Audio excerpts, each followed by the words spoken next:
तुम हो तो सब कुछ है, तुम नहीं तो कुछ नहीं। एक हाउसवाइफ माँ की हट्टासिंग स्टोरी।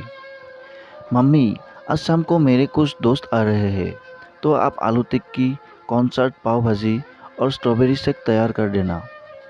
10 साल की नीतू ने नाश्ता करते हुए मम्मी कविता से कहा। कविता ने कहा, अरे बेटा, कम से कम एक दिन पहले तो बता देती। अब कैसे होगा सब?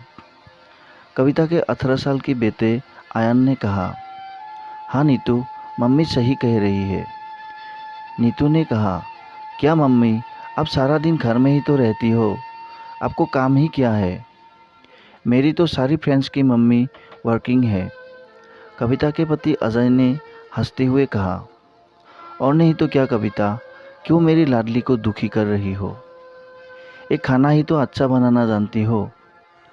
जब इस हुनर को प्रदर्शित करने का मौका मिल रहा है तो मना कर रही हो। कविता ने कहा, आप तो निकल जाओगे। आयन की ऑनलाइन क्लासेस चल रही है, नीतू भी स्कूल चली जाएगी। अगर जाती भी नहीं तो कौन सा घर में एक दिन का भी उठाएगी। बाजार से ज़रूरी सामान भी लाना होगा। मम्मी, मुझे आपके जैसे हाउसवाइफ नहीं बनना। मैं क्यों करूँ घर का काम? नीतू ने तुनकते हुए कहा। अजय ने भी कहा, मेरी राजकुमारी कुछ नहीं करेगी। आयन ने कहा, मम्मी, मैं सारा सामान ले आऊँगा। 1 घंटे का गैप आता है ना, तब ले आऊँगा। नीतू और अजय दोनों ही जब देखो तब कविता को जाने अनजाने में अपमानित करते रहते थे। आयन को अच्छा नहीं लगता था, लेकिन जब भी वह नीतू या पापा को कुछ समझाने की कोशिश करता तो दोनों ही उसकी बात हंसकर टाल देते या उसे मम्मास बॉय कहकर चिढ़ाते। नीतू और अजय को ज़रा एहसास नहीं था कि उनका छोटा सा मजाक कविता के कलेजे को छलनी कर देता है। एक दिन आयन ने कहा, मम्मी, आप पूरा दिन एक टांग पर घर भर की ज़रूरतें पूरी करती हो, फिर भी पापा और नीतू यह कहने में एक सेकंड नहीं लगाते कि आप पूरा दिन घर में क्या करती हो। एक दिन आप अदृश्य हो जाओ तो इन्हें पता चले। कम से कम 2-3 दिन के लिए आप अदृश्य हो जाओ, ताकि आपको फ़ोन भी ना कर सके। आयन की बात पूरा दिन कविता के कानों में गूंजती रही। उसके हाथ घर के काम निपटाते जा रहे थे, लेकिन दिमाग में आयन की बातें ही चल रही थी। आलू टिक्की बनाते हुए भी वह सोच रही थी कि मुझे नृत्य करने का कितना शौक था। कथक सीखा भी था, लेकिन शादी के बाद सब छूट गया। अदृश्य हो जाओ तो कुछ दिन तो चैन से रहोगे। भाजी तैयार करने के लिए तेल गर्म कर रही थी। गर्म तेल में जब मसाले तड़कने लगे तो उसका दिल भी तो तड़क गया था। दिल कह उठा था कि हाउसवाइफ हो, तभी तो बच्चों को इतनी अच्छी परवरिश कर सकी। पूरा घर संभाल लेती हो, तभी तो घर से बेफिक्र होकर पति अपना काम इतने अच्छे से करके पदोन्नति पर पदोन्नति हासिल कर रहे हैं। शाम को नीतू की फ्रेंड्स आ गई थी। कविता ने आलू टिक्की, कॉर्नसर्ट और पाव भाजी सब बच्चों को सर्व किया। नीतू फ्रेंड्स के साथ बैठी हुई थी। आयन ने सर्व करने में कविता की मदद की।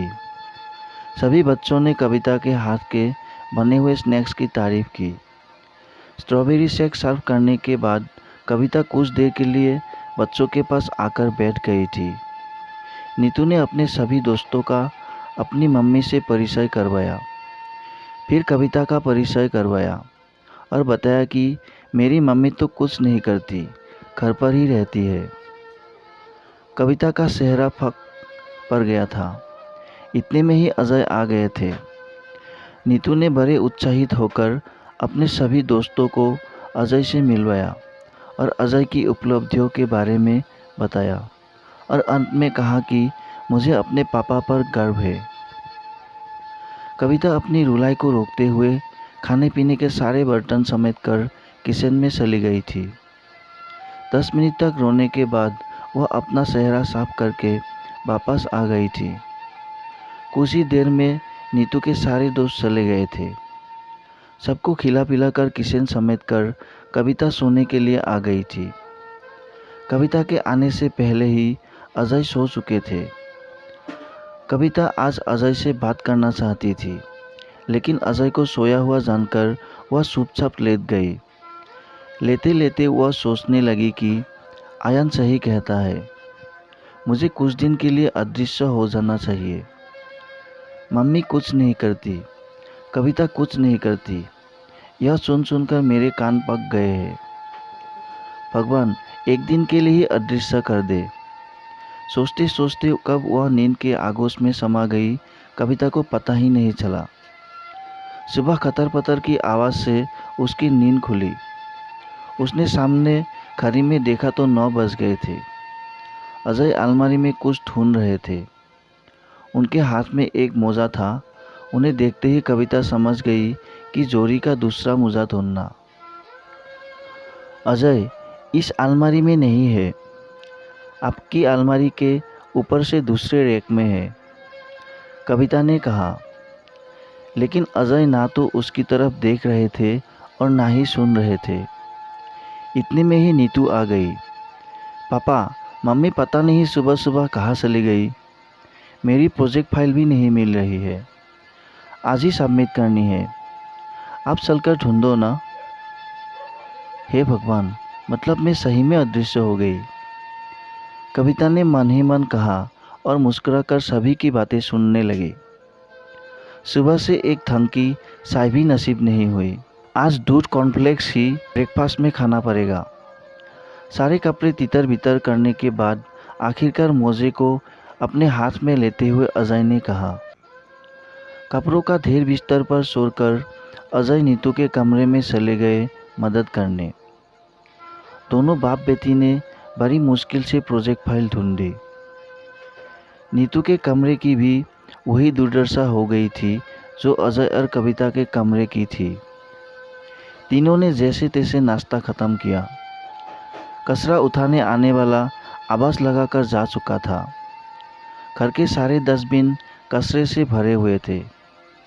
रसोई वाले डस्टबिन में तो गीले कचरे के कारण बदबू भी आने लगी थी। झाड़ू पोछा करने आने वाली चंपा भी आज अपनी मर्जी से सफाई करके चली गई थी। लंच का कुछ अता पता नहीं था। स्कूल से आने के बाद नीतू ने मैगी बनाकर खाई। आयन पहले ही खा चुका था। डिनर में दाल चावल बनाए गए। दाल नहीं, पानी थी। चावल ज़्यादा उबल उबल कर हलवा हो गए थे। तीनों ने जैसे तैसे खाया। डिनर करते हुए आयन ने कहा, पापा आपको पता है मम्मी घर में रहकर इतना काम करती है जितना हम तीनों मिलकर भी नहीं कर पा रहे हैं। हम तीनों तो कचरा उठाने वाले को कचरा तक नहीं दे पाए, इसलिए किचन में बदबू आ रही है। हाँ बेटा, तेरी बात में दम है। कहीं तूने ही तो हमें सबक सिखाने के लिए अपनी मम्मी को कहीं भेज तो नहीं दिया? अजय ने कहा, नहीं पापा, काश बहुत पहले ही मैं ऐसा कर देता तो अब दोनों को मम्मी की अहमियत तो समझ आ जाती। आयन ने कहा, हाँ भैया, मम्मी कितना काम करती है। मम्मी है तो घर घर लगता है। मुझे मम्मी पर गर्व है। मम्मी जल्दी से आ जाओ और अपनी इस बुद्धू बेटी को माफ़ कर दो। ऐसा कहते हुए नीतू की आंखें भीग गई थी। आंसू की 2 बूंदें इस बात की गवाह थी कि उसे सही में अपनी गलती का एहसास हो गया था। दूर खड़ी उनकी बातें सुन रही अदृश्य कविता की आंखें भी मुस्कुरा उठी। आज उसे उसका सही स्थान जो मिल गया था। अगले दिन अजय ने जल्दी से चाय बनाकर कविता के सिरहाने रखते हुए कविता से हौले से कहा, मेरी होममेकर, मेरी दुनिया उठो। तुम हो तो सब कुछ है और तुम नहीं तो कुछ नहीं। दोस्तों, मौद्रिक मूल्यांकन ना होने के कारण वैसे भी घर के कार्यों को महत्व नहीं दिया जाता, और फिर जब घरवाले भी आपके कामों को उपेक्षित महत्व ना दे तथा आपके प्रयासों को अनदेखा कर दे तो दुखी होना स्वाभाविक है। प्रशंसा से प्रसन्न होना मानव का स्वभाव है। प्रशंसा मानव को और भी अच्छा करने के लिए प्रेरित करती है।